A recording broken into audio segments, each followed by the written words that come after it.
All right, welcome back to the Spark.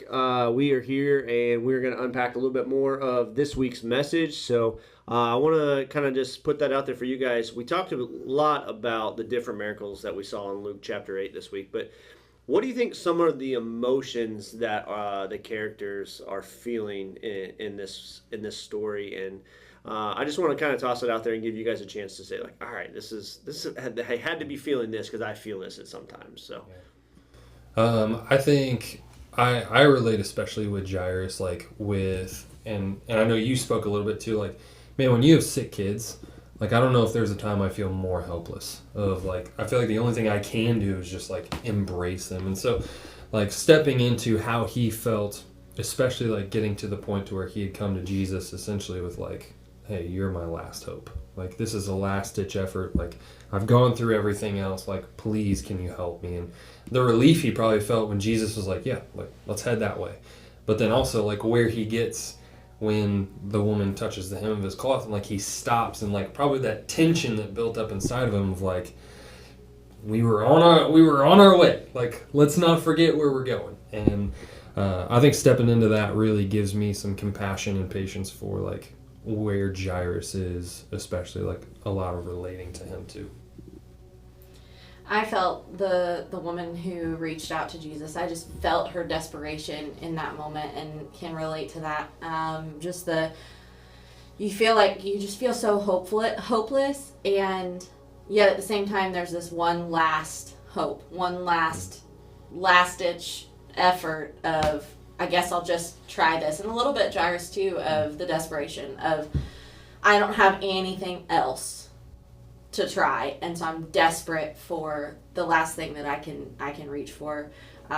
We had an experience when I was pregnant with our son, where we had an issue with the way that his placenta was growing, and the doctors just said, like, there's nothing you can really do but pray. And so when you sit across from a doctor in any situation and they say your only option is to pray, there's a sense of desperation in that where you just, the hope is all you have left, and it's pretty small at that point. And so I felt that from her, just that all I've got left is just to reach and hope that I can just brush the hem of his garment and it'll work. So that I felt that in the story from her.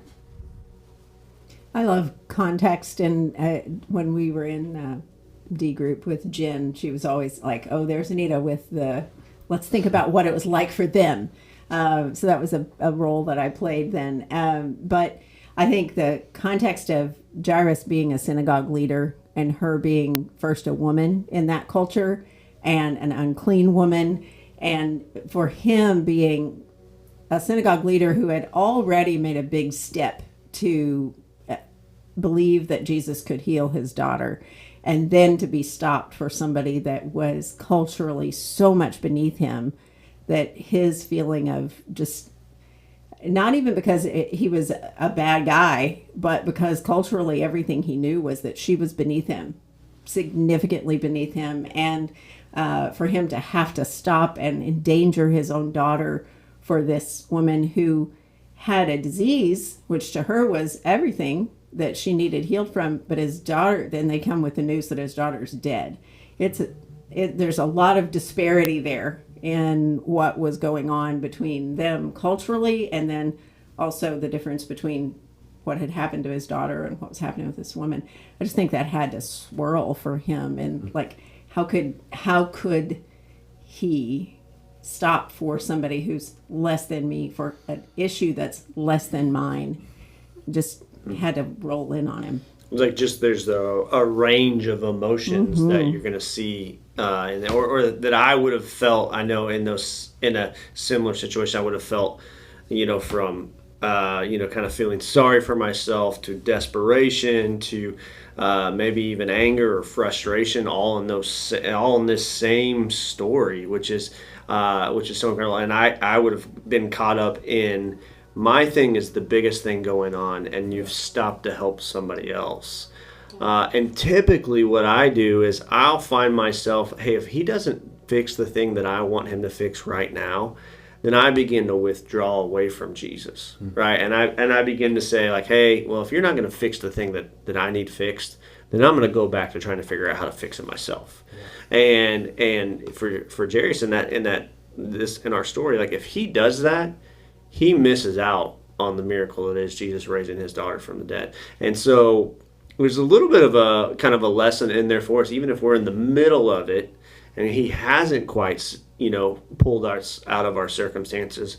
What's the lesson for us to like, hey, keep pushing through, like draw closer to him and he'll draw closer to you? Because I have a tendency to isolate myself and just kind of feel sorry for myself and be like, well, if you're not going to fix it, Jesus, I'll find another way to fix it. Because that's we talked about, that's how we as men are created. Like there is something in us that says we need to provide and protect for those that God has given us.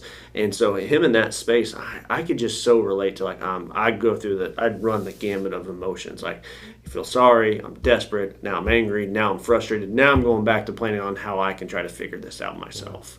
So there's just a range of emotions there. And I think that's so interesting to be able to see yourself in that story. What else did you guys see as we kind of unpacked that story that stood out to you? I love what you talked about with the woman when Jesus turns and looks at her and calls her daughter, when she's been ostracized and basically pushed out of her community, the only community she's ever known for years. And Jesus is the one that says, you belong, you matter, I see you. And I think you touched on it in the sermon, just how a lot of times as women, that's what we want to hear, just you are valuable and you are loved. And for him to say that to her and to stop everything to make sure that she understood that it wasn't just about her illness and it wasn't just about her status as unclean and it wasn't about all of the labels that the world had put on her, but it was about the fact that she was created in God's image and she was loved. I think that's something that really would resonate with a lot of us, especially girls. And I think about some of the youth girls that were sitting on that front row, that like how important it is for us to understand what it means to be a daughter of the King, and to be loved and to be valued and cherished outside of the context of anything else automatically because of we're his.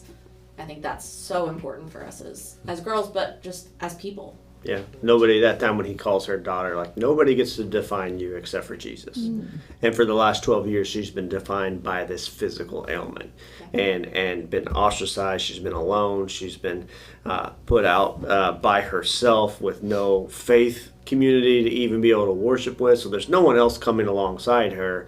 And for the last 12 years, that's been the reality for her. That's been her identity. That's what's defined her. And Jesus says, because of your faith, like you're not defined by that anymore. You're defined by you're my daughter, which I thought is encouraging for us, because we have a tendency to let the world define us, whether it's what the world says is success or what the world says is part of the pursuit of happiness or whatever that is. But Jesus says, I am the only one who has the right to define you. I am the only one. And I thought that was encouraging and motivating, or maybe even convicting at times. Like, why do I let other people like have a say in who I am? Which I thought was really good. I think the point that you made, that Jesus wasn't just flexing, he was giving us a picture of what things will look like when he is in charge, and when he decides, and when we don't continue to make the mistakes that we make now. That was really impactful, because that's always something that with the miracles, especially the healing miracles and the resurrection miracles, is he did that to show who he was. Those people went on to live a life and die. Lazarus isn't still around. Jairus' daughter eventually died of something. And so we have to focus on not just that miracle of life, but the miracle of resurrection later. Yeah. I really enjoyed your main point of like, obviously don't miss the man for the miracle, but every miracle points to the man, and the man who is Christ, like, points to the mission. And I think we see that part of that mission is not only to bring God's kingdom to earth, but is also that restoration of relationship. And we see that with both interactions, that, Jesus literally is on mission to Jairus's daughter, but it doesn't distract him from the relationship that he has with this daughter. And so I think sometimes as we get so caught up with like whether we're on mission or we're on our own mission in life, like the importance that like God isn't just using us to do what he needs us to do, like he's also enjoying the relationship and he's pursuing that relationship that is a part of the mission.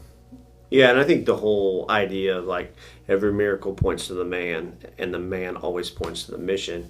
And when we say that, is that he pulls back the curtain of what it'll look like when I'm in charge of this place, right? When there's a new heaven, there's a new earth, there's no more sickness, there's no more pain, there's no more death, and we just get glimpses of that, and we get those in all of these stories, but we also get glimpses of that in our everyday life, right? This is what it looks like, and this is how I intended for things to be, and we just get little glimpses of that. But the whole point is, though, for us to be able to build a relationship with him. Like he's trying, the mission for him is to gather as many of us up as he can and bring them home to that place that he's given us glimpses of. So it's always a good reminder of like, hey, the miracles are maybe a momentary thing, right? And that's a momentary moment, but our life lived out with transformation is a response to God's ongoing purpose in our life. And that is the thing I think we want to really take away. Like, hey, the miracles are awesome. I love the miracles. It's a reflection of who Jesus is. But he didn't just flex in that situation. He was foreshadowing what it will look like one day. So